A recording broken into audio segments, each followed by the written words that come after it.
موضوع الدرس في تخلیق الانسان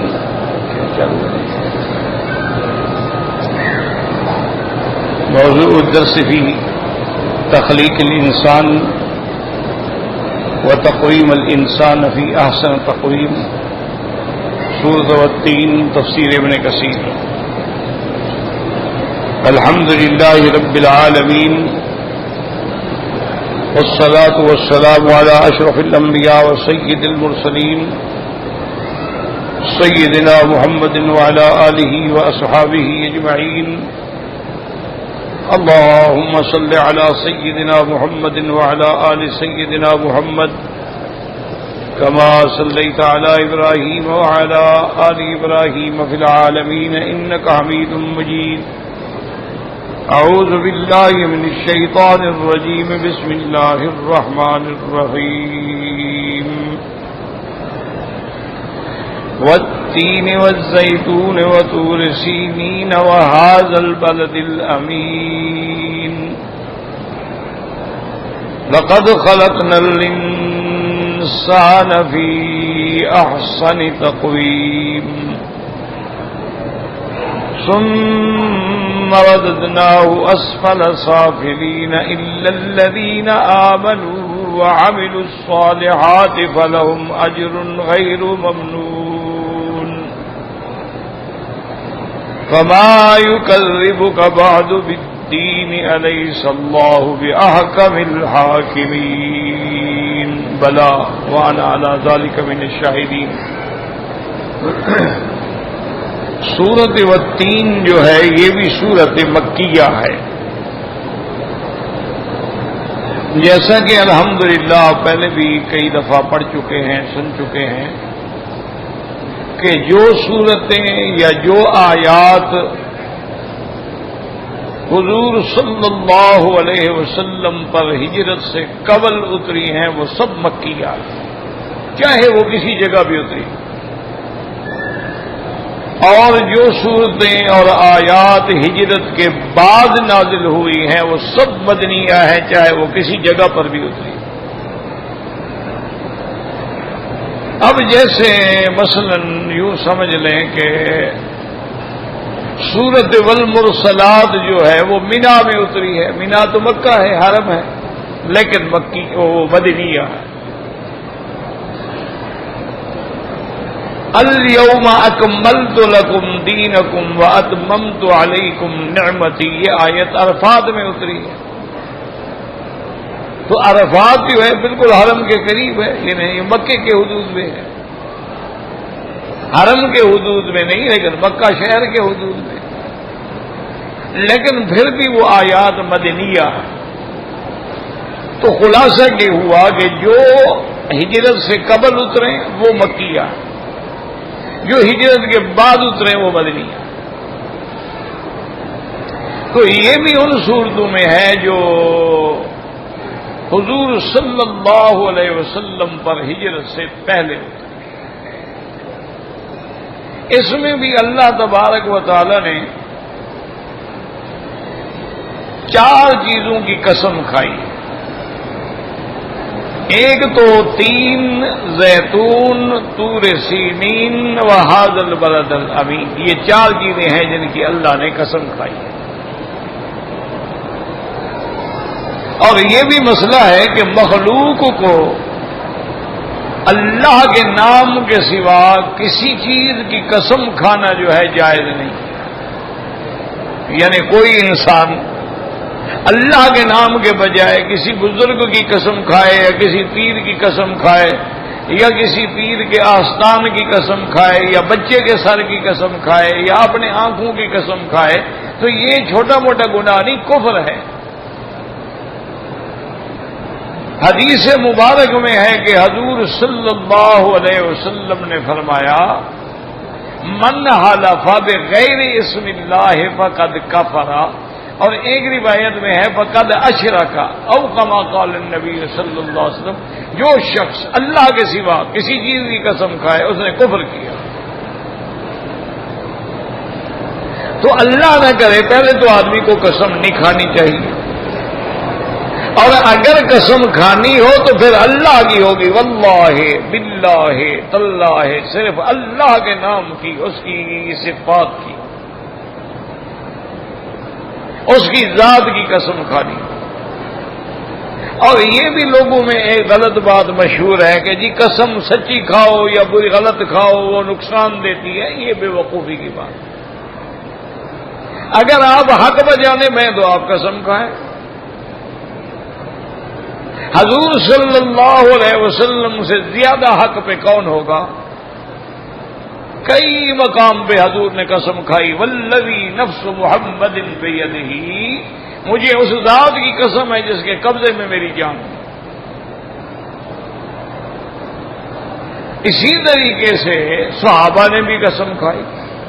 معنی یہ ہے کہ جھوٹی قسم نہ کھاؤ، جھوٹی قسم جو ہے وہ گناہ ہے۔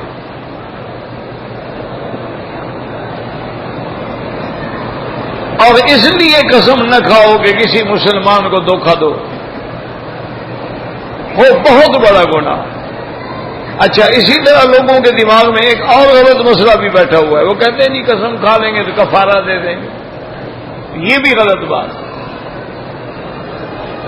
جھوٹی قسم کا کوئی کفارہ نہیں ہوتا، وہ تو گناہ ہے۔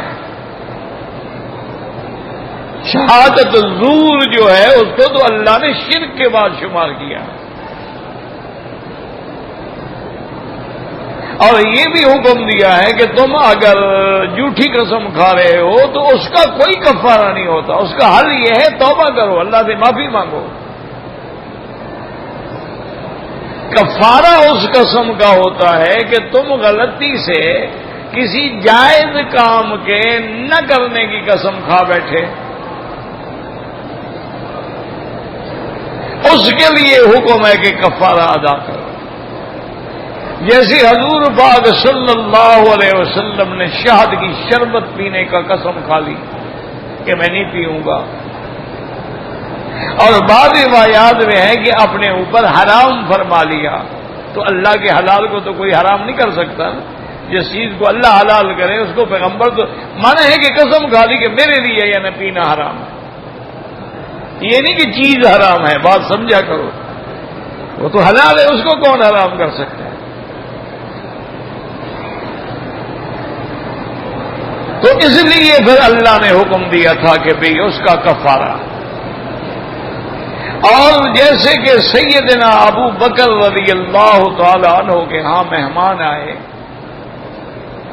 سیدنا ابو بکر رضی اللہ تعالیٰ عنہ کی عادت مبارک تھی کہ وہ حضور کے ساتھ رہتے تھے، دن بھی رات بھی عشاء کے بعد بھی، حتیٰ کہ حضور جب آرام کے لیے گھر چلے جاتے تو ابو بکر بھی اپنے گھر چلے جاتے۔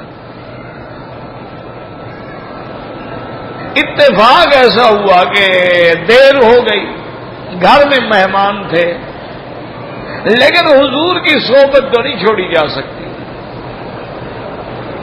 تو جب حضرت ابو بکر گھر گئے تو پوچھا کہ مہمانوں کو کھانا دے دیا؟ تو گھر والی نے کہا کہ حضرت ہم نے تو کھانا بھجوایا ہے، لیکن مہمان کہتے ہیں کہ ہم نہیں کھائیں گے جب تک ابو بکر نہیں آئے۔ اب ہمارا کیا قصور ہے؟ تو حضرت ابو بکر رضی اللہ تعالی عنہ کو بھی غصہ آ گیا، آپ نے فرمایا واللہ لا آکل، مجھے خدا کی قسم میں نہیں کھاؤں گا۔ یہ کیا بات ہے کہ میں نہ آؤں تو مہمان کھانا نہ کھائیں؟ اب بیوی بیچاری بیٹھی تھی، اس نے کہا کہ واللہ لا آکل، ابو بکر اگر تم نہیں کھاتے مجھے بھی اللہ کی قسم میں بھی نہیں کھاؤں۔ تو تھوڑی دیر کے بعد سیدنا ابو بکر رضی اللہ تعالی عنہ کو خیال گزرا، آپ نے فرمایا ابھی میں نے تو قسم کھا لی تو میں بھی کھانا نہیں کھاؤں گا، مہمان بھی نہیں کھائیں گے، گھر والے بھی نہیں کھائیں گے، اس سے بہتر ہے کہ میں قسم توڑ دیتا ہوں۔ تو حضرت صدیق نے فرمایا اچھا کھانا لے آؤ، تو آپ نے جا کے کھانا کھایا، مہمانوں نے بھی کھانا کھایا، گھر والوں نے بھی کھانا کھایا۔ تو اس کے بعد حضرت صدیق نے حضور سے مسئلہ پوچھا تھا، آپ نے فرمایا تو نے بہت اچھا کیا، یہ کیا قسم ہے کہ میں کھانا نہیں کھاؤں گا؟ تم نے بہت اچھا کیا، اب اس کا کفارہ ادا کر۔ تو کفارہ اس کا کیا ہوتا ہے؟ اطعام 10 مساکین، کہ 10 مسکینوں کو 2 وقت کا کھانا کھلاؤ۔ یا اگر تمہارے پاس اتنا پیسے نہیں ہیں تو پھر 3 روزے رکھو، پھر اس قسم کا کفارہ ہو جائے۔ یہ نہیں کہ جھوٹی قسم کا کوئی کفارہ ہوتا ہے، جھوٹی قسم کا کوئی کفارہ نہیں ہوتا، لیکن اللہ تبارک و تعالیٰ تو جس چیز کی قسم کھائیں اس کی مرضی ہے، وہ تو خالق ہے نا۔ اس لیے اللہ پاک نے، آپ نے پڑھا ہے نا پہلے کسی فرمایا والضحیٰ واللیل اذا سجا، اللہ نے دن کی قسم کھائی، رات کی قسم کھائی، جیسے اس سے پہلے فرمایا تھا واللیل اذا یغشا والنہار اذا تجلی وما خلق الذکر والانثی، جو دنیا میں نر اور مادہ پیدا ہوئی مخلوق ان سب کی بھی اللہ نے قسم کھائی۔ اسی طرح اللہ تبارک و تعالی نے فرمایا والنجم اذا ہوا، مجھے اس ستارے کی قسم۔ اسی طرح اللہ تبارک و تعالی نے یہاں بھی قسم فرمائی، فرمایا والتین والزیتون وطور سینین وہذا البلد الامین، یہاں 4 چیزوں کی قسم کھائی ہے، 2 درخت ہیں اور 2 مقامات ہیں۔ اب علماء فرماتی ہیں کہ والتین والزیتون سے مراد کیا ہے، کیا چیز ہے 3 زیتون؟ بعض علماء فرماتی ہیں کہ یہ دونوں جو ہیں یہ شہر کا نام ہے۔ وہ فرماتی ہیں شام کا شہر جو ہے اس کا نام تین ہے، اور شام بیت المقدس کا نام جو ہے وہ زیتون ہے۔ تو اللہ تبارک و تعالیٰ نے ان 2 شہروں کی قسم کھائی ہے۔ اور بعض علماء فرماتی ہیں کہ 2 پہاڑوں کا نام ہے، ایک پہاڑ کا نام زیتون ہے اور ایک پہاڑ کا نام جو ہے تین ہے، کیونکہ پہاڑوں کے بھی نام ہوتے ہیں، جیسے جبل ابی قبیس ہے، جیسے جبل احد ہے، اسی طرح سے جبل سبیر ہے، تو پہاڑوں کے بھی نام ہوتے ہیں۔ تو اس لیے بعض علماء فرماتے ہیں کہ جبل زیتا ہے، جبل طور زیتا ہے، وہ فرماتے ہیں کہ یہ 3 اور زیتون سے مراد جو ہے 2 پہاڑ ہیں۔ اور اکثر علماء مفسرین فرماتے ہیں کہ نہیں، اللہ نے اس چیز کی قسم کھائی ہے جو ہم سب جانتے ہیں، والتین، انجیر۔ تو اللہ تبارک و تعالی نے انجیر کی قسم کھائی ہے۔ اس لیے علماء نے لکھا ہے کہ انجیر جو ہے نا یہ عجیب نعمت ہے۔ اسی طرح حدیث میں آتے اہدیٰ طبق الی رسول اللہ صلی اللہ علیہ وسلم فقال فکلوہ لو قلت فاکہۃ من الجنۃ لقلت ہذہ، حضور کی خدمت میں ایک طبق جو ہے کسی نے انجیر کا بھیجا، حضور نے سارے صحابہ کو فرمایا کھاؤ بھائی، اور آپ نے فرمایا کہ اگر میں کہتا کہ جنت کا کوئی پھل ہے تو میں کہتا یہی پھل ہے، کیونکہ اللہ تبارک و تعالی نے اس کو بغیر کسی گٹھلی کے پیدا فرمایا ہے۔ ہر چیز پہ آپ غور کریں، اب بادام ہے لیکن چھلکا نہیں کھا سکتے، اندر سے گری نکالیں گے، اور اسی طرح آپ دیکھیں خربوزہ ہے، تربوز ہے، آپ اوپر کا چھلکا نہیں کھا سکتے، اندر سے گودا نکالیں گے، اور اسی طرح دیکھیں کھجور ہے، آپ اوپر کا حصہ کھائیں گے لیکن اندر گٹھلی ہے۔ تو یہ واحد پھل ہے جس میں نہ گٹھلی ہے نہ چھلکا ہے، سارے کا سارا کھایا جاتا ہے۔ اس لیے اس کو کہتے ہیں کہ یہ گویا کہ جنت کا پھل ہے، کہ جنت کے پھلوں کے اندر بھی کوئی گٹھلی نہیں ہوگی۔ اس لیے فرماتے ہیں والتین، اور علماء نے تو بڑی کتابیں لکھی، بڑی کتابیں لکھی ہیں کہ یہ تین جو ہے، انجیر جو ہے، یہ اتنی بیماریوں کو فائدہ دیتا ہے کہ اگر آپ پڑھیں تو حیران ہو جائیں گے۔ انہوں نے کہا کہ پیٹ کی بیماریوں کا اکثیر علاج جو ہے وہ 3 ہے، اور بواسیر کا اکثیر علاج جو ہے وہ 3 ہے، اور انہوں نے کہا کہ گردوں کو صفائی کے لیے سب سے بہتر چیز جو ہے وہ 3 ہے۔ بڑے بڑے علماء نے اس پہ ریسرچ کی اور نے کہا، اور پھر یہ ایک ایسی چیز ہے کہ سریع الہضم ہے، خود بھی ہضم ہوتا ہے اور باقی چیزوں کو بھی ہضم کرنے والا ہے، اور نقل سے ایک بیماری ہوتی ہے، انہوں نے فرمایا اس کا تو علاج ہی 3 ہے۔ تو اس لیے علماء نے جو لوگ علاج بالاغذیہ، علاج جو ہے غذا کے ساتھ کرتے ہیں، کتابیں لکھی ہیں، تو انہوں نے اس پر بھی کتابیں لکھی ہیں کہ 3 میں کتنے فوائد ہیں۔ اچھا پھر خدا کی شان دیکھو، ساری دنیا کے پھلوں پہ نظر ڈالو، مثلا آج کل آم کا موسم ہے، اچھا آم اگر ایک دفعہ اپنی جگہ سے ٹوٹ گیا یا توڑ لیا گیا دوبارہ نہیں لگے گا، اگلے سال لگے گا۔ اسی طرح آپ نے کھجور توڑ لی ہے تو کھجور اگلے سال لگے گی۔ یہ صرف 3 ہے جو توڑ لو تو پھر لگ جائے گا، ایک سال میں کئی دفعہ لگ جائے گا۔ انہوں نے فرمایا کہ یہ بھی صفت جو ہے 3 کو حاصل ہے اور کسی کو حاصل نہیں۔ اور دوسرا انہوں نے فرمایا کہ 3 کا ایک ایسا یعنی انجیر کا جو پھل ہے اتنا اونچا درخت بھی نہیں ہے کہ آپ کو جناب درخت پہ چڑھنا پڑے، کھڑے کھڑے توڑ لیں، یعنی جس کا لینا بھی سہل ہے اور جس کا استعمال جو ہے وہ بھی سہل ہے۔ اور دوسروں نے فرمایا کہ یہ ایسا پھل ہے جو سبز تازہ بھی کھایا جاتا ہے اور سوکھا بھی کھایا جاتا ہے۔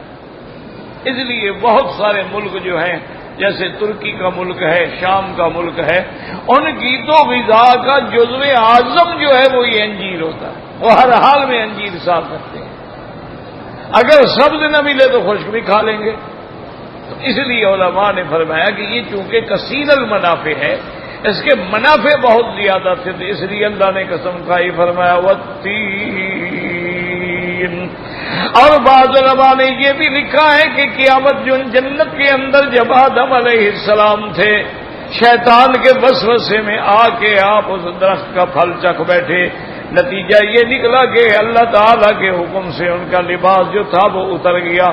اب جب لباس اترا تو پیغمبر بڑے شرمندہ کھڑے ہیں کہ کیا کریں، بغیر فتفقا یخصفان علیہما من ورق الجنہ، تو انہوں نے جنت کے درختوں کے پتے توڑے، تو کہتے ہیں اس میں بھی یہ 3 کے پتے شامل ہیں کہ انجیر کے پتے بھی بڑے ہوتے ہیں، تو اس کو بھی لے لے کے آپ اپنے بدن پہ لگاتے رہے۔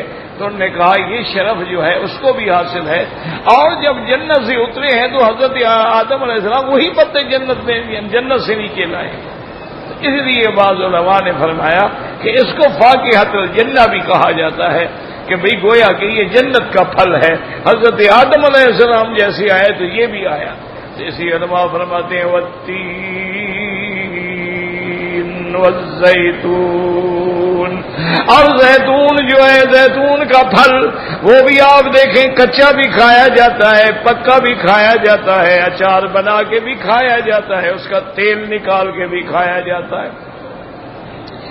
اور یہ ایسی نعمت ہے زیتون کہ اللہ نے اس میں اتنی فائدے رکھے ہیں کہ اگر آدمی روزانہ صبح نہار منہ ناشتے سے پہلے 1 چمچ زیتون، لیکن شرط ہے کہ زیتون خالص ہو، یہ کیمیکل والا نہ ہو جو ڈبے میں بکتا ہے، زیتون وہ ہو جو اسارے سے خود نکالتے ہیں، وہ زیتون ہوتا ہے۔ اور اس دفعہ خدا کی شان یہ ہے کہ اس دنیا میں پہلے یہ 3 جو ہے شام سے آتا تھا، لبنان سے آتا تھا زیتون، بیروت سے آتا تھا اور اٹالین سے آتا تھا، اب سب سے دنیا میں بہتر زیتون جو ہے وہ سعودی عرب کا، اور اسی طرح صبح کو اور اسی طرح شام کو۔ تو یہ ایک ایسی چیز ہے کہ کئی بیماریاں جیسے جوڑوں میں درد ہے، کمر میں درد ہے، پیٹ میں خرابیاں ہیں، اچھا کولسٹرول تمہارا بڑھ رہا ہے، یہ واحد تیل ہے جو پینے سے کولسٹرول کو ختم کرتا ہے۔ اور اللہ کی شان دیکھو، کولسٹرول 2 قسم کے ہوتے ہیں، ایک اچھا ہوتا ہے ایک برا ہوتا ہے، یہ برے کو ختم کرتا ہے، اچھے کو بڑھاتا ہے۔ یعنی یہ صفت جو ہے صرف زیتون کے اندر ہے کہ باوجود تیل ہے، زیتون کا تیل ہے، لیکن اس کے بڑھنے سے حالانکہ ہر تیل ہر گھی جو ہے وہ کولسٹرول بڑھائے گا لیکن یہ کم کرے گا۔ اور اسی طرح بلڈ پریشر جن کا ہائی ہوتا ہے ان کے لیے بھی اکثیر علاج ہے۔ اچھا میرا اپنا ایک تجربہ ہے، مجھے تکلیف ہو گئی 2 سال پہلے کی بات، اور ایام حج میں تکلیف ہو گئی۔ اللہ معاف فرمائے کہ سیاہ بالکل خالص سیاہ جو ہے براز جو ہے پخانہ سیاہ ہو گیا۔ میں نے ڈاکٹروں سے رجوع کیا تو انہوں نے کہا کہ جی ایک جرثومہ ہوتا ہے، ایچ پیلوری اس کو کہتے ہیں، یہ اس کی وجہ سے ہے، انہوں نے بولو براز دونوں ٹیسٹ کیے اور نکل آیا ابھی ایچ پلوری ہے۔ اچھا، اس کا علاج اتنا ڈاکٹروں کے پاس سخت ہے کہ وہ ٹرپل تھراپی دیتے ہیں، یعنی 3 اینٹی بایوٹک بیک وقت کھلاتے ہیں، اور وہ بھی ہر اینٹی بایوٹک 5 دن کے لیے ہوتا ہے۔ وہ کہتے ہیں نہیں جناب، یہ 7 دن کے لیے، اور ٹرپل تھراپی یعنی 3 اینٹی بایوٹک کٹھے کھاؤ۔ وہ میں نے کھائے مجبور ہو کے، پھر ٹیسٹ کرایا، پھر ایچ پلوری موجود ہے۔ میں نے پھر اور ڈاکٹروں سے رجوع کیا کہ بھئی وہ ٹرپل تھراپی بھی ہو گئی، خدا کے بندے اب میں کیا کروں؟ نے کہا جی ایک دفعہ پھر آپ کو لینی پڑے گی، یہ بڑا سخت چیز ہے، یہ جرثومہ جو ہے مرتا نہیں ہے۔ بہرحال میں نے جناب پھر بھی کر دی، پھر ٹیسٹ کرایا، پھر ایچ پلوری موجود۔ پھر ایک میرے اور بڑے دوست ہیں، ڈاکٹر ہیں، وہ انٹرنیشنل فیم کے ڈاکٹر ہیں اسی پیٹ کی چیز کے، انہوں نے کہا مکی صاحب آپ بھول جائیں کہ آپ کو ہے نہیں ہے، آپ بھول جائیں۔ آپ کے ملک میں انہوں نے کہا سعودی عرب میں تو یہ 65% آدمی کا ہے، ہر بندے کی جس کا ٹیسٹ کراؤ گے ایچ پلوری نکلے گا۔ ان کا یہاں کے پانی میں اثرات ہیں، اس لیے یہ ہے آپ نے دوائی لے لی ہے، 1 دفعہ کے بجائے 2 دفعہ لے لی، اب وہ کوئی برے اثرات آپ پر نہیں مرتب کر سکتا، ورنہ اس سے السر ہو جاتے ہیں، معدے میں زخم ہو جاتے ہیں، بڑی خبیث چیز ہے۔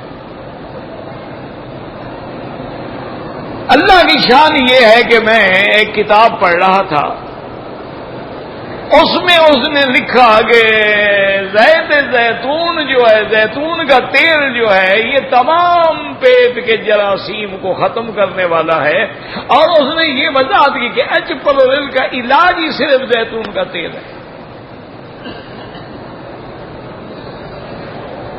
میں نے کہا ابھی اللہ نے کتاب میرے لیے بھیجی ہوگی، نہیں چھپ کے آئی، کسی دوست کسی عالم نے تحقیق کی ہے، زیتون پہ ہندوستان کے عالم ہیں، انہوں نے کتاب کا نام بھی زیتون ہے، چھوٹا سا رسالہ ہے، لیکن وہ ایک بہت بڑے باپ کا بیٹا ہے، خود بھی عالم ہے، اس نے تحقیق کی، ندوہ کے علماء میں سے ہیں۔ میں نے جناب پھر وہ پابندی سے زیتون کا تیل منگوایا سارے کا، اور اس کے بعد وہ پینا شروع کیا۔ 15 دن کے بعد پھر ٹیسٹ کرایا، انہوں نے کہا جی کوئی ایچ پلوری نہیں، ختم، سب ٹھیک ہو۔ یعنی جہاں ٹرپل تھراپی 3 اینٹی بایوٹک اثر نہیں کر سکے زیتون نے سے، اسی طرح ہمارے اپنے قریب کے ملاقوں کے نوابزادہ تھے، ساری دنیا ان کا نام جانتی ہے، نصر اللہ خان، نوابزادہ نصر اللہ، بہت بڑے آدمی تھے، بہت بڑے لوگ تھے، ختم نبوت میں ان کے بڑے خدمات ہیں، بوڑھے ہو گئے، ان کا چہرہ ہمیشہ سے گلاب کے پھول کی طرح سرخ ہوتا تھا، کمزور ہو گئے، بوڑھے ہو گئے، لیکن چہرے پہ رونق وہی رہی، موت تک وہی رہی۔ میں نے پوچھا، میں نے کہا نواب صاحب کوئی سونے کا کشتہ کھاتے ہیں، کیا بات ہے؟ کہنے کہ نہیں بیٹا میں زیتون پیتا ہوں، میری عادت ہے کہ نہار ہوں 1 چمچہ بڑا کھانے والا، اور رات کو سوتے ہوئے 1 بڑا چمچہ کھانے والا جو ہے زیتون پیتا ہوں، یہ میری زندگی کا معمول ہے، اس کی یہ برکات ہے کہ مجھے کوئی تکلیف نہیں۔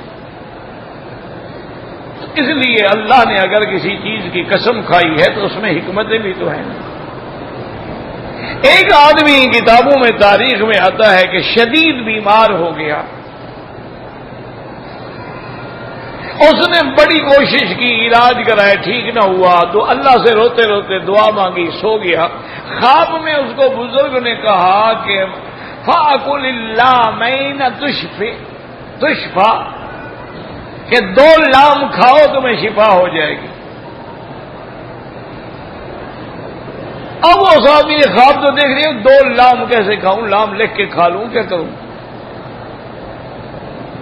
حضرت محمد ابن سیرین کا زمانہ تھا جو تعبیر الرؤیا میں وقت کے امام تھے، وہ ان کی خدمت میں پہنچا اور کہا کہ حضرت میں شدید بیمار ہوں، اور حکیموں نے، اطباء نے مجھے لا علاج کر دیا ہے، میں اللہ کے آگے روتے روتے سو گیا، 2 رکعت پڑھی، دعا مانگی، سو گیا، مجھے خواب میں یہ کہا گیا کہ فَأَقُلِ اللَّامَيْن تُشْفَى، 2 لام کھاؤ تمہیں شفا ہو جائے گی۔ تو محمد بن سیرین نے فرمایا کہ ہاں بھائی ٹھیک ہے، یہی حکم فرمایا کہ زیتون کھاؤ، زیتون کا پھل بھی کھاؤ، زیتون کا تیل بھی پیو، کیونکہ اللہ نے فرمایا نا زیتون کے بارے میں زیتونۃ لا شرقیۃ ولا غربیۃ، تو 2 لام اسی کے ساتھ ہے اور کسی کے ساتھ نہیں۔ انہوں نے فرمایا کہ اللہ کی علماء کا کام ہوتا ہے، ہر چیز میں ان کی نظر ہوتی ہے قرآن و حدیث میں۔ انہوں نے فرمایا خود قرآن میں موجود ہے نا کہ زیتونۃ لا شرقیۃ ولا غربیۃ، 2 لام ہے کہ نہیں؟ انہوں نے کہا جی ہے۔ انہوں نے کہا بس یہ کھاؤ ٹھیک ہو جاؤ، انہوں نے کھایا اور ٹھیک ہو گیا۔ اس لیے اللہ تبارک و تعالی نے اگر کسی چیز کی قسم کھائی ہے تو اس میں کروڑوں حکمتیں ہوتی ہیں، اس میں کروڑوں اللہ کی رحمتیں ہوتی ہیں، کیونکہ یہ اللہ کا کلام ہے، اللہ کی کتاب ہے، اس میں حکم ہیں، اسرار ہے، اس میں اشارات ہیں، اس کے اندر اتنے منافع ہیں کہ آدمی شمار نہیں کر سکتا، کیونکہ اللہ نے قرآن کو فرمایا یہ ہدایت بھی ہے، یہ رحمت بھی ہے، ہدی و رحمہ، اور فرمایا کہ وَنُنَزِّلُ مِنَ الْقُرْآنِ مَا هُوَ شِفَاءٌ، یہ شفا بھی ہے، اور قرآن موعظہ بھی ہے، قرآن عبرت بھی ہے، قرآن ذکر بھی ہے، قرآن ذکر بھی ہے۔ تو اس لیے قرآن پاک پر اگر اللہ تبارک و تعالی پڑھنے کی اور اس میں تدبر کرنے کی توفیق عطا فرمائے تو پھر آپ دیکھیں کہ اللہ نے ایک ایک آیت میں کتنے موتی چھپا کے رکھے ہوئے۔ ایسے فرماتے ہیں والتین والزیتون وطور سینین، علماء فرماتے ہیں کہ طور سینین سے مراد وہ طور سینین جبل ہے جس جبل پہ اللہ تبارک و تعالی نے موسیٰ علیہ السلام سے کلام فرمایا تھا۔ اللہ تبارک و تعالی نے بلایا آپ کو اور آپ نے وہی 40 راتیں گزاری تھی، تو وہ طور سینین ہے۔ اللہ نے حکم دیا تھا کہ یہاں آ کے آپ روزہ بھی رکھیں، اعتکاف بھی کریں۔ 30 راتیں گزر گئی تو حکم دیا کہ نہیں 10 راتیں اور بڑھا دیں۔ تو اللہ تبارک و تعالی کے حکم سے وَتَمَّ مِيقَاتُ رَبِّهِ 40 لَيْلَةً، 40 راتیں حضرت موسیٰ علیہ السلام نے اللہ کے حکم کے مطابق عبادت کی، روزے رکھے، اعتکاف کیے، اللہ پاک نے اپنے کلام سے مشرف فرمایا۔ اسی لیے بعض علماء آپ دیکھیں نا تبلیغی جماعت والے کہتے ہیں چلا لگاؤ چلا لگاؤ، ایسے نہیں کہتے، وہ اسی قرآن کی آیت سے دلیل پکڑتے ہیں کہ اللہ نے موسیٰ علیہ السلام سے بھی تو چلا لگوایا ہے نا، 30 دن نہیں بٹھایا، 50 دن نہیں بٹھایا، تو کوئی وجہ تو تھی نا۔ وہ کہتے ہیں کوئی حکمت تو تھی نا اس میں کہ اللہ تبارک و تعالی نے انہیں بھی حکم دیا کہ فَتَمَّ مِيقَاتُ رَبِّهِ 40 لَيْلَةً فَلَمَّا بَلَغَ أَشُدَّهُ وَبَلَغَ 40 سَنَةً، اللہ نے کسی نبی کو نبوت نہیں دی جب تک کہ وہ 40 سال کو نہ پہنچے، 40 کے بعد نبوت ملتی ہے۔ اور اسی طریقے سے اللہ تبارک و تعالیٰ کے نبی نے فرمایا جو میری مسجد میں مدینہ منورہ میں آ کے 40 نمازیں پڑھے اور اس کی ایک نماز بھی نہ چھوٹے، جماعت نہ چھوٹے، تکبیر تحریمہ نہ چھوٹے، اللہ اس کو جہنم سے اور نفاق سے بری کر دیتی ہیں، تو وہاں بھی 40 کا حکم ہے۔ اور اسی طرح صحیح حدیث میں ہے جو بندہ 40 حدیثیں یاد کر لے اللہ قیامت میں اس کو علماء کی صف میں اٹھائیں گے، وہاں بھی 40 کا عدد مراد ہے۔ اور اس کے بعد علماء نے لکھا ہے کہ انسان پہ جو ادوار گزرتے ہیں کہ پہلے نطفہ ہوتا ہے پھر وہ رحم میں جاتا ہے، فَجَعَلْنَاهُ فِي قَرَارٍ مَّكِينٍ، اللہ ماں باپ دونوں کے پانی کو عورت کے رحم میں جمع کر دیتی ہیں، اب نطفہ ہے، پھر اس کے بعد ثم خلقنا النطفة علقة، پھر جوں کی شکل اختیار کرتا ہے، ثم خلقنا النطفة علقة فخلقنا العلقة مضغة فخلقنا المضغة عظاما فكسونا العظام لحما ثم انشأناه خلقا آخر. علماء نے لکھا ہے کہ 40 دن تک نطفہ ہوتا ہے، 40 دن کے بعد علقہ بنتا ہے، 40 دن کے بعد مضغہ بنتا ہے، 40 دن کے بعد گوشت چڑھایا جاتا ہے، پھر 40 دن کے بعد اس کے اندر نفخ روح ہوتی ہے. تو اس سے بھی ان علماء نے استدلال فرمایا کہ بھی 40 دن محنت کرنے سے تبدیلی آئے گی. جیسے نطفہ حلقے میں بدل گیا، حلقہ مضغے میں بدل گیا، تو اس کا معنی ہے اگر اللہ کا بندہ اللہ کے راستے میں نکلے گا، 40 دن عبادت کرے گا، نماز پڑھے گا، حضور کی سنت کے مطابق زندگی گزارے گا اور نوافل کا خیال کرے گا، تہجد کا خیال کرے گا، اشراق کا خیال کرے گا اور ہر وقت اپنی زبان پہ اللہ کا ذکر جاری کرے گا تو لازماً تبدیلی آئے گی. اور واقعہ بھی ہے، آپ دیکھ رہے ہیں کہ کتنے لاکھوں نہیں کروڑوں انسان تبدیل ہو گئے، کتنے بے نمازی بن گئے، کتنے لوگ ہیں جنہوں نے ساری زندگی شراب میں گزاری ہے، شراب چھوٹ گیا، داڑیاں سنت کے مطابق، پگڑی سنت کے مطابق، لباس سنت کے مطابق. باقی یہ کہنا بھی ان میں بدعات بھی ہیں. تو میرا بھائی ہر بات میں غلطیاں بھی ہوتی ہیں، ہر جماعت میں غلطیاں بھی ہوتی ہیں، ہر صاحب علم آدمی کے بارے میں بھی ہوتا ہے، کئی باتوں میں اس کو بھی غلطیاں لگتی ہیں. تو اس کا معنی یہ تو نہیں ہے کہ ساری اچھائیوں کو چھوڑ کے ہم صرف غلطیاں ہی گنتے رہیں، یہ غلط بات ہوتی ہے. ہاں یہ بہتر ہے کہ اگر چاہیں تو آپ علماء اس کی اصلاح کریں کہ یہ چیز غلط ہے، اس کا علاج کرو، یہ تمہارے اندر کمی ہے، اس کو پورا کرو، یا اس کام کو سر انجام دینے کا یہ طریقہ کار اختیار. ایسی کوئی بات نہیں. لیکن بہرحال ہر عالم ہو یا جماعت ہو یا مبلغ ہو یا خطیب ہو، اس کی اللہ کے ہاں مقبولیت کی نشانی یہ ہوتی ہے کہ اس کی صحبت میں تیرے اندر تبدیلی آئے، اس کی صحبت کے اندر تیرا عقیدہ ٹھیک ہو، اس کی صحبت کے اندر تیرا عمل ٹھیک ہو تو سمجھو الحمدللہ یہ بندہ واقعی اللہ کے لیے درس دیتا ہے، اللہ کے لیے تبلیغ کرتا ہے، اللہ کے لیے بات کہتا ہے. اور اگر دنیا کی طلب ہوگی تو مجمع کروڑوں کا ہو جائے گا، فائدہ کسی کو بھی نہیں ہوگا. مجمع تو گانے پر بھی اکٹھا ہو جاتا ہے، مجمع تو کرکٹ دیکھنے کے لیے بھی اکٹھا ہو جاتا ہے، مجمع تو کوئی میچ دیکھنا ہو اس کے لیے بھی اکٹھا ہو جاتا ہے، مجمع تو فٹ بال کے لیے بھی اکٹھا ہو جاتا ہے. مجمع کی کیا بات یہ ہے کہ اس میں کوئی تبدیلی آئی ہے، وہ مشرک تھا موحد بن گیا، وہ بدعتی تھا سنت پہ آ گیا. اگر اس میں تبدیلی آئی ہے تو پھر معنی یہ ہے کہ الحمدللہ ثم الحمدللہ کہنے والے کے دل میں یہی وجہ تھی کہ پہلے بزرگ جو تھے نا ان کی صحبت میں ایک دن میں سینکڑوں لوگوں کی تبدیلی ہو جاتی تھی. میرے اپنے نانا مرحوم تھے، میری والدہ کے جو والد تھے، بہت بڑے علماء میں سے تھے اور اللہ نے ان کی زبان میں ایسا اثر دیا تھا. وہ تو مدرسے میں پڑھاتے تھے، صرف جمعرات یا جمعہ جاتے تھے تقریر کرنے کے لیے، کہیں جلسہ ہوتا تو جمعرات اور جمعہ 2 دن جاتے تھے.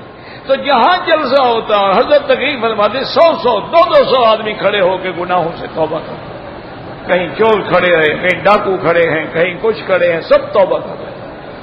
اتنا تبدیلی آتی تھی کہ تقریر میں 100 بندہ کھڑا ہو گیا اور جس نے توبہ کی وہ توبہ پہ قائم رہا، یہ نہیں کہ وقتی توبہ کر لے. تو یہ اللہ والوں کی زبان میں اثر ہوتا ہے، اس کے برکات ہوتے ہیں، اللہ کے ہاں قبولیت کی نشانی ہوتی ہے. آپ دیکھیں کہ بعض علماء نے بڑی بڑی کتابیں لکھی ہیں اور علمی کتابیں ہیں، ان میں علم ہے، محنت کی ہے، لیکن ایک ایڈیشن کے بعد ملتی نہیں، پتہ نہیں کہاں گئی، کسی نے پڑھا ہی نہیں. اور بعض کتابیں ایسی عام کتابیں، عام سادہ کتابیں ہیں، سادہ باتیں ہیں، سادہ کہانیاں ہیں، لیکن اللہ کے یہاں مقبول ہے کہ ساری دنیا میں پڑھی جاتی ہے. تو معنی یہ ہے کہ اس کو اللہ نے قبول فرما لیا ہے، اور جو رہ گئی معنی یہ ہے کہ اس کی قبولیت اللہ کے ہاں نہیں ہوئی. اللہ قبول فرمائے تو بات آگے بڑھے نا، اگر اللہ ہی قبول نہ فرمائے تو پھر کیا ہو سکتا ہے. اس لیے آپ دیکھ لیں دنیا کے اندر بعض کتابیں ایسی ہیں ماشاءاللہ زبانوں میں ترجمے ہو رہے ہیں، حالانکہ فضائل پر کتابیں ہیں، کوئی اتنی اس میں علمی تحقیق بھی نہیں ہے، کوئی اس میں علمی کاوش بھی نہیں ہے، حدیث مبارک نقل کی گئی ہیں فضیلت کی، لیکن اللہ کے ہاں وہ مقبول ہیں. اللہ نے ان کو قبول فرما لیا ہے. تو اس لیے اللہ نے قسم کھائی فرمایا والتین والزیتون وطور سینین.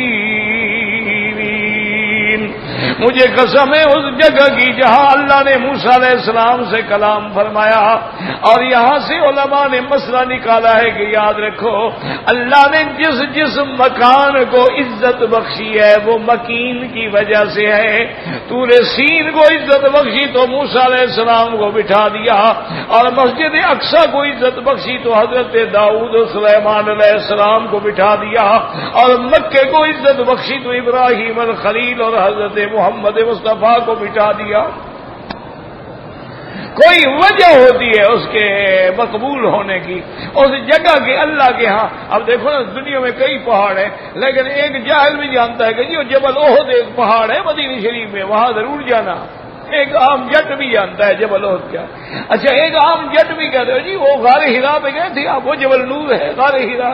اس کو پتہ نہیں جبل نور کس کو کہتے ہیں, لیکن کہتا ہے کیونکہ وہ اللہ کے ہاں اتنا مقبول ہو گیا ہے کہ وہاں سے نور نبوت آیا اور نور قرآن آیا.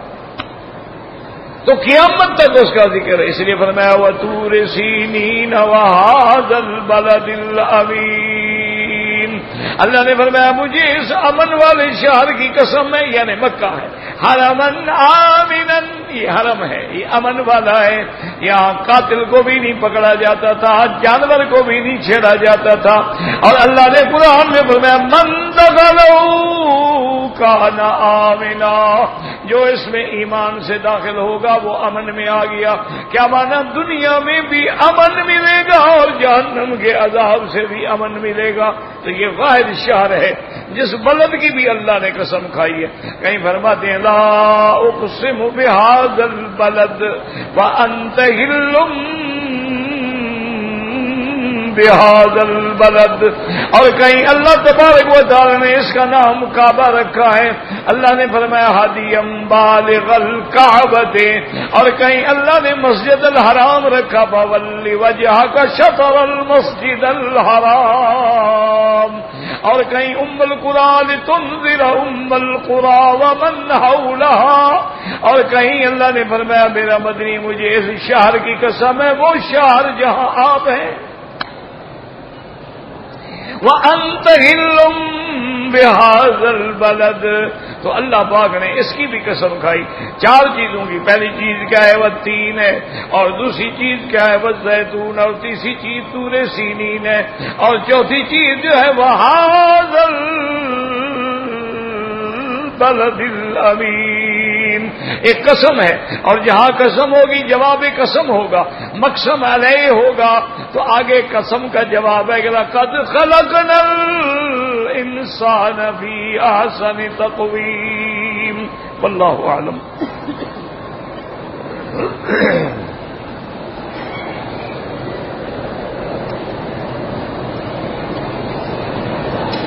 کہتے جی کہ کوئی آدمی قبرستان میں جا کے قرآن پڑھے. ایک ہے قبروں پہ بیٹھ کے قرآن پڑھنا, یہ منع ہے. ویسے آپ قبرستان سے پڑھ رہے تھے, گزر رہے تھے, آپ نے سلام کیا اور قرآن پڑھا, دعا مانگی, اللہ ان کو ثواب عطا فرما, وہ جائز ہے. ایک یہ ہوتا ہے کہ لوگوں نے ایک رسم بنا رکھی ہے کہ وہاں قبر پہ بیٹھ کے پڑھتے ہیں, وہ منع ہے.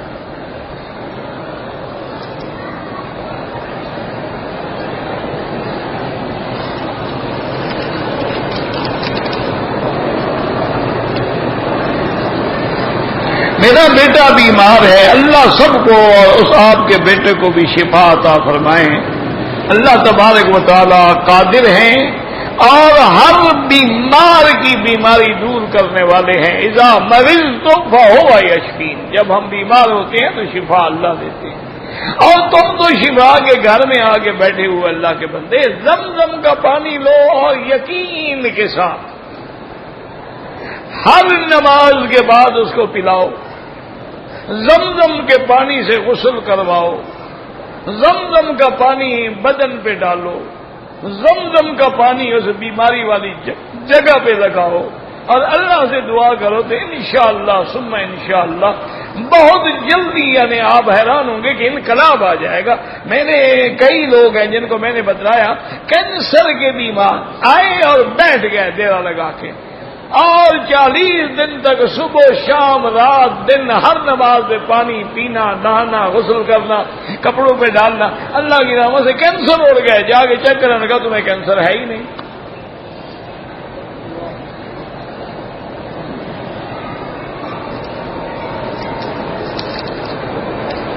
یا اللہ مسلمانوں کو بخش دے، یا اللہ فلاں کو بخش دے، اور یہ خط اللہ پاک کو ملے تو کون پہنچائے؟ ہاں جی، جب تم نے کہا یا اللہ، اللہ نے سن لیا، تمہیں خط لکھنے کی کیا ضرورت ہے؟ عجیب بات بھی اللہ فرماتے ہیں کہ اذا سألک عبادی انی فانی قریب، میں تیرے قریب ہوں، اجیب دعوت الداع اذا دعان، اور اگر تم مچھلی کے پیٹ میں بھی مجھے پکارو تو میں سن لیتا ہوں۔ کہ حضرت یونس مچھلی کے پیٹ میں ہے، وہاں کہتی ہیں لا الہ الا انت سبحانک انی کنت من الظالمین فاستجبنا له ونجیناہ من الغم وکذالک ننجی المؤمنین۔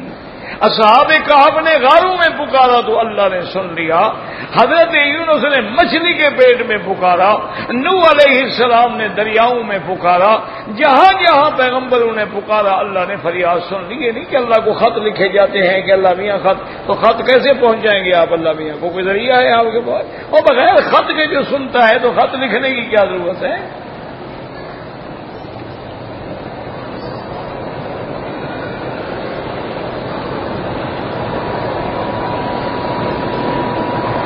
کہتے ہیں جی کہ اللہ کی ذات عرش پہ ہے، بالکل ٹھیک ہے، 17 آیتیں ہیں قرآن میں الرحمن علی العرش استوى، لیکن وہ استوا کیسی ہے؟ الاستواء معلوم وکیفیتہ مجہول، کیفیت پہ ہم بات نہیں کریں گے، یہ کیسے بیٹھے ہیں وہ اللہ جانے، کما یلیق بشان۔ کہتے ہیں پھر قرآن کہتے ہیں کہ اللہ ہر جگہ موجود ہے، تو وہ معیت علم ہے، وہ معیت ذات نہیں، وَهُوَ مَعَكُمْ أَيْنَمَا كُنْتُمْ، یا معیت نصرت ہے، جیسے کہ موسیٰ علیہ السلام نے کہا تھا ان معی ربی، میرا رب میرے ساتھ ہے۔ حضرت محمد مصطفیٰ نے غار میں فرمایا تھا حضرت ابو بکر سے ان اللہ معنا، اللہ ہم دونوں کے ساتھ ہے۔ تو وہ ساتھ ہونے کا معنی یہ ہے کہ اللہ کے علم میں ہے، اللہ کی مدد میں ہے، جیسے کہ موسیٰ علیہ السلام کو ہارون کو اللہ نے حکم دیا اذهبا الى فرعون انه طغى، کہ جاؤ سرکش ہو چکا اس کو دعوت توحید دو۔ انہوں نے کہا اللہ میاں ہم تو تعمیل کرتے ہیں لیکن ہمیں خطرہ تو ہے، میں نے ایک بندہ ان کا مر گیا تھا مجھ سے، تو مجھے ظالم مصیبت لا تخافا، مت ڈرو، اننی معکما، میں تم دونوں کے ساتھ ہوں۔ کیسے ساتھ ہوں؟ اسمع و ارا، میں تمہاری باتیں سن بھی رہا ہوں، تمہیں دیکھ بھی رہا ہوں۔ تو جو چیز دیکھ رہا ہے سن رہا ہے وہ قریب ہے، وہ موجود ہے۔ یہ معنی تھوڑا ہوتا ہے کہ اللہ میاں خود آ گئے ہیں، جیسے شیعہ کا عقیدہ ہے کہ اللہ حضرت علی کے اندر حلول کر گئے، اس لیے اب وہ مولا علی ہے، علی رہا ہی نہیں۔ یعنی یہ کوئی ایسے عقیدے گھڑتے ہیں اللہ بھی اندر ہے اور بی بی فاطمہ سے بھی ملتے رہے۔ وہ خوف خدا تو کرو۔ پھر حسن حسین کس کا بیٹا ہے؟ اللہ کا یا علی کا؟ کوئی خوف خدا ہی نہیں رہا۔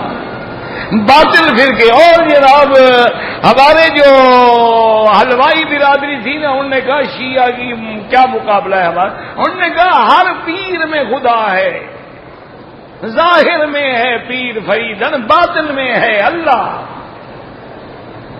ہم نے کہا آؤ مقابلہ کرو، تم ایک علی میں اتارو گے، ہم ہر پیر میں خدا کو ڈال دیں گے۔ انا للہ و انا الیہ راجعون، دونوں کافر ہو گئے۔ یاد رکھو اللہ کی ذات بلند و بالا ہے، اللہ کی ذات کسی میں ہوئی ہے۔ عقیدہ حلولیہ جو ہے تو کافروں کا عقیدہ ہے۔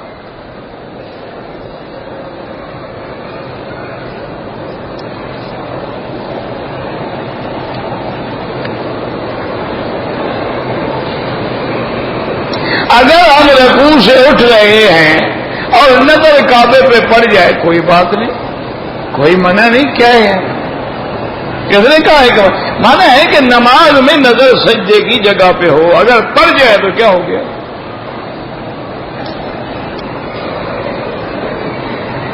جو لوگ بینکوں سے قرضہ لیتے ہیں، زمین خریدتے ہیں یا مکان خریدتے ہیں یا گاڑی خریدتے ہیں، وہ تو خالص سود ہے، حرام ہے، اس میں بھی کوئی شک ہے؟ جب قرضہ لوگے سود دو گے یا نہیں دو گے؟ سود دو گے بس لینے والے پر بھی لعنت۔ حضور نے فرمایا کہ دینے والے پر بھی لعنت، لکھنے والے پر بھی لعنت، گواہی دینے والے پر بھی لعنت۔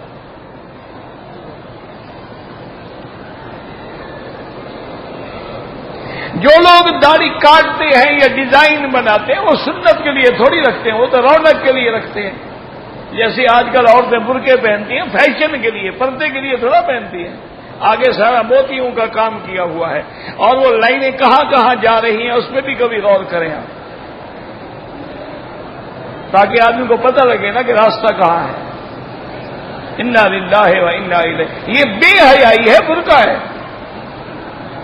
برقع چھپانے کے لیے ہوتا ہے، دکھلانے کے لیے ہوتا ہے، یہ کوئی برقعے شرکے نہیں۔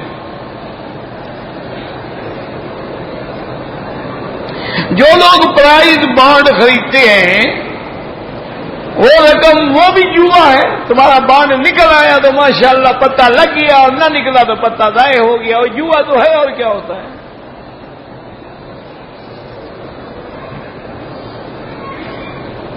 نماز کے حالت میں سجدے میں دعا مانگنا بالکل جائز ہے، لیکن امام ابو حنیفہ رحمۃ اللہ علیہ فرماتے ہیں کہ فرض میں نہ مانگے، نفل میں اور سنت میں مانگتا رہے۔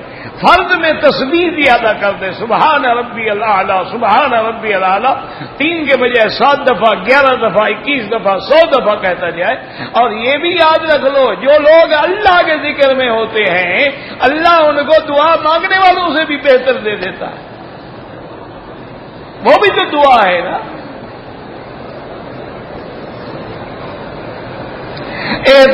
استلام کرتے ہوئے ہمارا سینہ حجر اسود کی طرف ہو، بالکل ہو، کوئی بات نہیں، طواف میں نہ ہو نا، وہ تو وقوف ہے، ہم کھڑے ہو گئے۔ حتیم میں نام نہ لکھے جناب، اللہ کو تمہارا سارا پتہ ہے، لکھو یا نہ لکھو۔ وادی جن میں کہتے ہیں گاڑی چلتی ہے، میں نے بھی سنا ہے، چلتی تو ہے بہرحال۔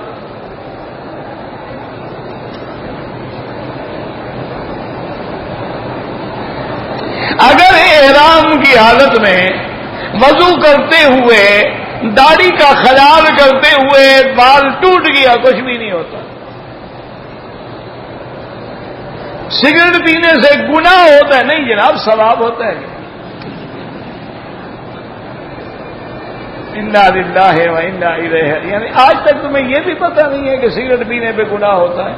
بعض علماء کہتے ہیں یہ حرام ہے، اور بعض علماء فرماتے ہیں یہ فعل شیطان ہے، کہ ان المبذرین کانوا اخوان الشیاطین، جو اپنے پیسوں کو ضائع کرتے ہیں، اپنے ہاتھ سے آگ لگاتے ہیں، وہ تو شیطان ہے۔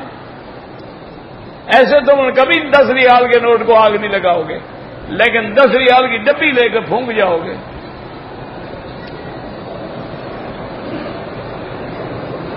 قبر میں پتھر کی پوڑیاں رکھتے ہیں، مجھے تو نہیں پتا بھائی، آپ کو پتا ہو تو پتا ہو، جو چیز میں جانتا نہیں تو میں کیا بتاؤں۔ اگر آپ کے والدین فوت ہو گئے ہیں یا معذور ہیں، ان کا عمرہ ہو سکتا ہے، اسی طرح اور کوئی رشتہ دار ہے لیکن معذور ہے، وہ خود نہیں آ سکتا، یہ نہیں کہ جس کا چاہو کرتے رہو۔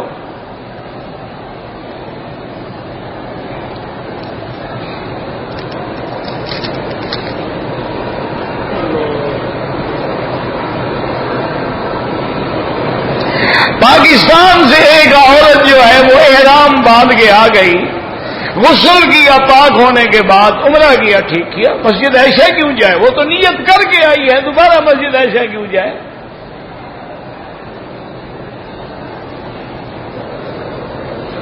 عورت کے جنازے کو غیر محرم اٹھا سکتے ہیں؟ بالکل اٹھا سکتے ہیں۔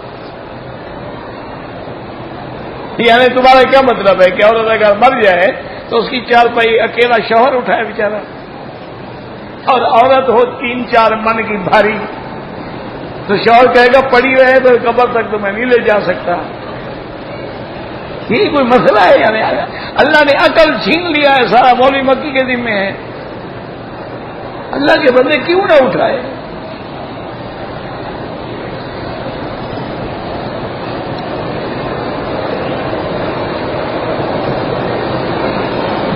کہتے جی کہ حج میں قصر پڑھاتے ہیں، بالکل حنابلہ کے نزدیک حج میں نماز قصر ہے، جمع بھی ہے اور قصر بھی ہے۔ امام صاحب فرماتے ہیں مسافر ہے تو قصر ہے، مقیم ہے تو پوری پڑے۔ باقی دلائل کا کام جو ہے نا، یاد رکھو یہ علماء کا کام ہوتا ہے۔ ساری زندگی حضور کے زمانے سے لے کر آخر زمانے تک یہی بات تھی کہ صحابہ میں جو مجتہد تھے وہ فتویٰ بتاتے تھے، ساتھ دلیل نہیں مانگی جاتی تھی۔ یمن میں حضرت معاذ تھے، مکے میں ابن عباس تھے، مدینہ منورہ میں حضرت زید ابن ثابت تھے، کوفے میں حضرت عبداللہ بن مسعود تھے، بصرے میں حسن بصری تھے۔ پھر جب امام ظفر پہنچے امام حنیفہ کے شاگرد تو پھر ان کی فقہ پہ عمل ہوتا رہا۔ ہمیشہ یہی ہوتا ہے، دلائل ہوتے ہیں، وہ علماء کا کام ہے۔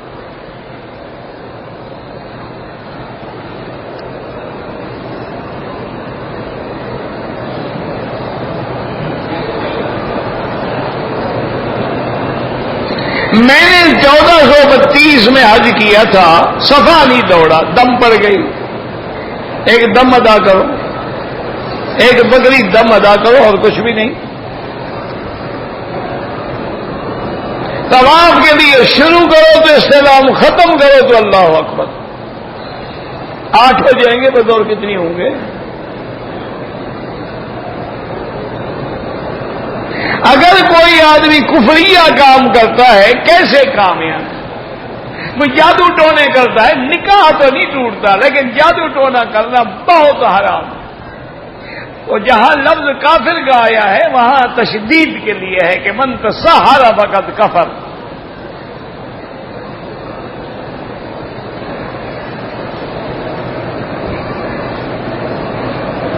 اگر مقامات متبرکہ کی تصویریں بنائی جائیں کوئی حرج نہیں۔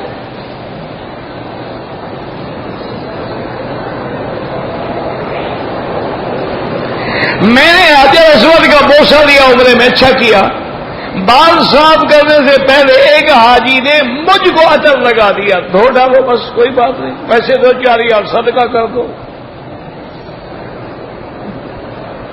حرم میں جوتا گم ہو جائے تو باہر والے نہ اٹھاؤ، اپنے جوتے ڈھونڈو یا نیا خریدو، اس کو تھیلی میں لپیٹ کے رکھو۔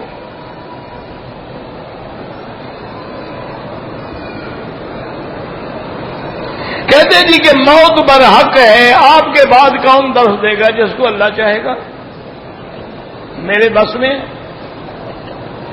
نہیں، میرے بس میں تو نہیں ہے۔ ایسے دعا کریں میرا بیٹا بھی عالم ہے، اللہ اس کو توفیق دے دے، اللہ اس سے کام لے لے، کوئی بڑی بات تو نہیں ہے۔ وما ذالک علی اللہ بعزیز۔ باقی اپنے بس میں نہیں ہوتا میرا بھائی، یہ سب اس کی منظوری ہوتی ہے۔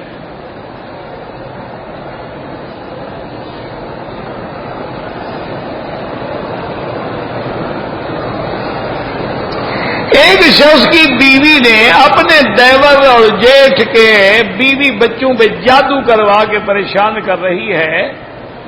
کیونکہ یہ غیب کا معاملہ ہے، اس کی دوسری بھائی تعلقات اچھے رکھنا، آپ تعلقات اچھے رکھیں۔ یہ ہو سکتا ہے کہ غلط بات بھی ہو، ورنہ یہی ہے کہ اس کا علاج جو ہے وہ سورۃ البقرہ ہے۔ آپ اپنے گھر میں ہر وقت سورۃ البقرہ کی کیسٹ چلائیں، ہر کمرے میں چلتی رہے، اور خود بھی سورۃ بقرہ پڑھیں، پانی پہ بھی دم کریں، وہی پانی گھر والے سارے پیتے رہیں، انشاءاللہ کوئی جادو شادو نہیں ہوگا۔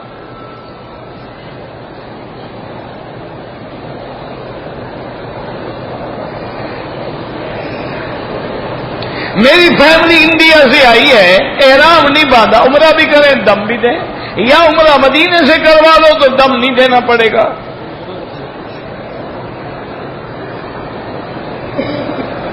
اگر لڑکا اور لڑکی دو گواہوں کے سامنے ایجاب و قبول کر لیں، نکاح نہیں ہوگا جب تک ولی نہ ہو۔ ولی مانا باپ ہو، باپ مر گیا تو بڑا بھائی ہے، چاچا ہے، وہ ولی جب تک نہ ہو ایسے نہیں ہوتا، ایسے تو وہی متے والی بات ہو جائے گی نا۔ خطبے میں تو خیر گواہ بھی نہیں ہوتے، شیعہ کا مسئلہ بڑا آسان ہے، وہاں نہ خطبے کی ضرورت ہے نہ گواہوں کی ضرورت ہے، آپس میں خود کنٹریکٹ کر لیں بس۔ اور پھر وہ یہ نہیں کہتے کہ متع کرنا جائز ہے، وہ کہتے ہیں متع کرنے سے آدمی حضرت حسین کے درجے پہ پہنچ جاتا ہے۔ ایسا مذہب بھی آپ نے دیکھا ہے کہ زنا کرنے سے بندہ اہل بیت کے درجے پہ پہنچ جائے۔ انا للہ و انا الیہ راجعون، دعا کرو اللہ ہدایت دے۔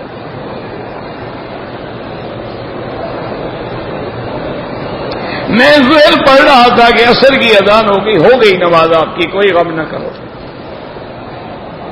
کیونکہ یہاں اول وقت میں اذان ہو جاتی ہے، ورنہ وقت آگے بھی موجود ہے۔ اگر ایک آدمی ذہنی مریض ہے، اس کی طرف سے حج بدل کر یہاں کر سکتے،